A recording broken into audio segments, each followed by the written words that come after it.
What's up, everybody? Thanks for joining us here today on the VSO Gun Channel. I'm happy to announce the completion of a collaborative project that I've been working on for some time now, since before SHOT Show of this past year. And really, it was undertaken to address a disturbing prevailing trend that I see dealing in concern with consumers, and honestly, a hole that, in my opinion, just shouldn't exist in 2019. And what I mean by that is dealing with AK Headspace. So this was a collaborative project between myself, Robert Forbes, John Holton, and Brian Keeney, all of which need no introduction. So what we've done is we've gone out and composed a document that deals in AK headspacing and the relevant underlying information that you need to know to be able to perform the process, as well as understand what's going on inside your rifle. And this document addresses AK headspacing in two distinct ways. First and foremost, the end user, the consumer, if you will, and it addresses issues like, is your rifle safe? And I can tell you as an industry insider that today there is no uniform standard by which these rifles are manufactured. From speaking to many people, there are people out there that have started companies that have their own secret sauce for success, if you will, and we've gotten some high quality rifles out of that. However, this is proprietary information, and I'm not trying to defame or impugn that in any shape, manner, or form, but the reality is that we end up with varying degrees of product quality, value, and customer service. So with that, we've ended up with a wide gap between consumer expectation that, if applied to any other subdivision of the firearms industry, would absolutely spell the death of any company trying to release a new product to the market. So along those same lines, the second facet that that this document addresses are some general guidelines for anybody who's looking to get into AK building. But to be clear, the voice of this document is directly to that of the end consumer. So what we've ended up with is an 8-page document that I'll throw up on screen, and we can have as we go along. If you don't already have your digitally downloaded copy from the description box. The first page is obviously a table of contents title page. Got to have one of those, right? The second and third page deal with vital background information that you guys need to have. If you don't fully understand, that's fine, but you at least need to have as a reference point to be able to make it through the entire document. And it addresses issues like what is headspace, why it's a real issue, how it's set, and the mechanism by which it grows. So for anybody who's never heard of this ever before in their lives, there are 3 gauges that form the backbone, if you will, of the equipment set for this testing. They are commonly referred to as the go, no-go, and field gauges. They all have their own vital functions that they perform in the testing, and each of those have their own sections in this particular procedure. On page 4, we begin the go testing, or use of the go gauge, if you will, and the go gauge can be used in 2 specific instances, one for manufacturer and one for end user evaluation. And this is for a new manufactured gun, so new in box type situation. The manufacturer can use this to set initial headspace, and the end user would use this to put it in the chamber to determine whether the bolt closes or not. It's the go gauge. It should close.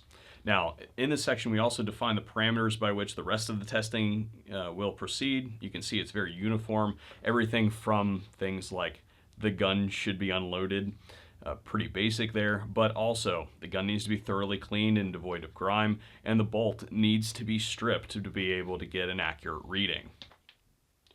One of my AKs detached itself from the wall. I don't know why, but it grew a mind of its own, and it scared the crap out of me. But I think that we're back in business here. While we're here, I wanted to state that through what I would call exhaustive sampling, we've come to a consensus that the ideal condition for an AK lockup is approximately 80% contact on the lugs. And that may be a little bit difficult to measure for an end user, or really for anybody, even somebody who's trying to set headspace, this may be difficult. But if the lugs are properly fitted, then you should receive a measurement of between 2 to 3 millimeters between the bolt cam and the receiver of the rifle. So if you're getting about that measurement, you're probably right there on the money for the thing. Now, that said, what this results in is often a tight lockup on that go gauge. So a go gauge can be tight, and I would even argue that it should be tight. It should not just slop right into the chamber. So keep that in mind when you are testing your new AKs with your go gauge. Now, of course, guys, this may vary depending on which gauges you are using. There is a European spec, the CIP spec, and then, of course, you have the SAMI spec as well. These gauges are going to fit differently. They've got the squish room, if you will, of the measurements distributed differently across the sets of gauges. So we didn't fully go into that in this procedure just because it can get a fair bit technical. That probably did not need to be that complex, but know that any set of Headspace gauges will do you good. I believe that we wrote this procedure off of the CIP gauges. So now we're moving along in the testing to the NoGo gauge. And so we went from go gauge, should close, to NoGo shouldn't close. And this is a controversial topic because there are multiple philosophies for the use of the NoGo gauge, and some people can get fairly emotional about this. I want to state before we go any further that this was not written to defame anybody or point fingers at people and say you are wrong. That is not what this procedure was for. And what I would like to do is actually say that that could not be furthest from the truth, and I would like to actually read an excerpt from the procedure to drive that home. In this portion of the procedure, we attempt to find a middle ground between various testing techniques. We hope that most, if not all, will find this reasonable, even if it is not to their particular taste.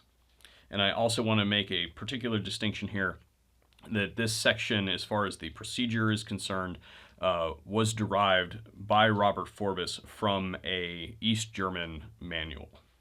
This test is really only valid before the gun is broken in. Several factors contribute to headspace growth. One of them is the roughness and coplanarity, or lack thereof, between the locking lugs of the bolt and trunnion. If they are out of alignment or rough, they will wear faster and thus grow headspace faster. So I think what you guys can see here is that we've used factual historical precedent to compose a section on the NoGo gauge and the use of the NoGo gauge in testing. It's all there. Information is power. Use it as you see fit, but the definitive measure of safety for an AK pattern rifle is the field gauge, and that corresponds to the longest allowable headspace that the rifle can be in and still be safe. So last up we have field gauge testing, and we've pretty much covered this to completion at this point in time. If your gun closes on a field gauge, stop shooting it immediately. It is not safe. So you want to get in contact with the original manufacturer and get that gun in for repair or retirement or replacement, because it is not safe to shoot if it closes on a field gauge. Now, one thing I did want to highlight here is what constitutes a close. And I think this is really important. Again, not to point fingers at anybody out there, but dropping the gauge into the chamber and then hammering the carrier close, it is not it. Okay, I'll just put that out there. And I actually would like to do another excerpt from the procedure because, well, I wrote this one. Do not get a running start. It should be noted that it is possible to deform the gauge, the chamber, or both by improperly performing this procedure. Evaluation should occur with the target components and the field gauge at relatively the same ambient temperature to ensure thermal expansion does not yield a dangerous false positive. It's really quite easy to define and create a repeatable way to measure this.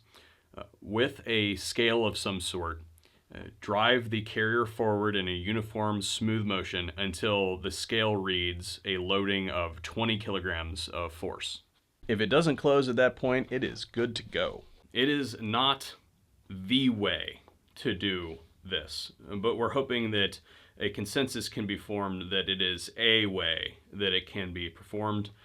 Just to give you guys some insight, the AK side of the house is a highly competitive, relatively cliquey sub-community, and competition is absolutely necessary to drive product development over time, which actually, considering the subject matter that we're talking about, is kind of ironic. However, it would be great if we as AK people could realize that we're all on the same side. I'm not saying that we all need to sit down at Thanksgiving dinner together.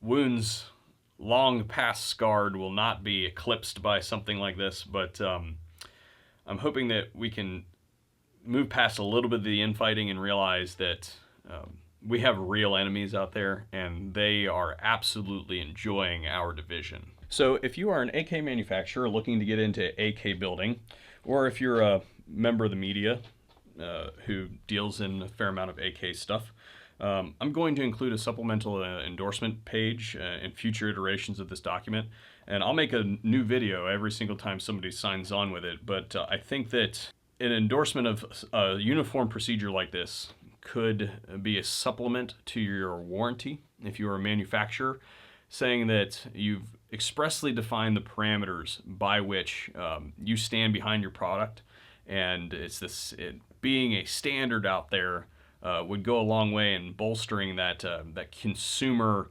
relationship that we've talked about. Also, I would say that if people are out there in the field testing their guns and they think they've got an issue, if they follow the procedure properly, it may reduce the incidence of illegitimate RMA returning to you guys for repair, if you will. I know that in my career, early in my career, that I was a little bit ignorant, if you will, on the process for checking Headspace, and I absolutely sent guns back to manufacturers off of a no-go failure, and they probably thought that I was an idiot. I'm a person that kind of sits with their pulse on the internet, if you will, to kind of feel out how various trends are developing, and it is my detection and my deduction that the AK is in decline in the United States, and that's a travesty. I don't want to see it go that way, but I see it in the comment sections all the time. People just don't want to deal with this stuff anymore. The lack of unity in the AK space is definitely driving this, because people know that they can go get an aluminum gun that has none of these problems for a competitive or cheaper price than what the AK is currently being offered in the United States for. So if you guys are into AKs, or if you're not into AKs, I hope that you learned something here today. And if you did, make sure that you smash that subscribe button down below, turn notifications on so you guys will know next time I have an idea for a video. And if you didn't learn anything and you just want to let me know about it, make sure you leave a comment in the comment section down below, and hopefully we'll see you guys on a future video here at the VSO Gun Channel.